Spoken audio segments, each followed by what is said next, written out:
তো বন্ধুরা দেখতে পাচ্ছেন এখানে একটি হাঁস তার ফ্যামিলি নিয়ে রাস্তার পাশ দিয়ে হাঁটছিল। তখন একটি হাঁসের ছানা রাস্তার মাঝখানে চলে আসে ভুল করে। তখন একটি গাড়ি এসে ওই হাঁসের বাচ্চাটাকে ধাক্কা মেরে দিয়ে চলে যায়। তখন ওই হাঁসটি বিরাটভাবে আহত হয়ে যায়। তখন একটি খরগোশ রাস্তার পাশ দিয়ে হেঁটে যাচ্ছিল। ও তাকে উদ্ধার করে নিয়ে যায়। তারপর তাকে ব্যান্ডেজ করিয়ে দেয়। তারপর ওর সাথে রাখে, একসাথে যত্ন করে রাখে। তারপর ওই খরগোশটি একটি সকালবেলা মাছ ধরতে যায়।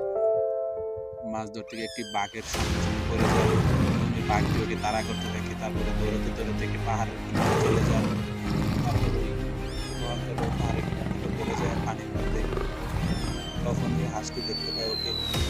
তখন হাঁসটি এসে পানির মধ্যে এসে ওকে উদ্ধার করে।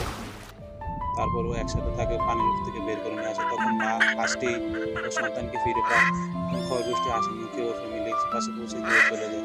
তো বন্ধুরা, ভিডিওটি ভালো লাগলে আমাদের চ্যানেলটি সাবস্ক্রাইব করে এরকম ভিডিও দেখতে পাশে থাকবেন। ধন্যবাদ।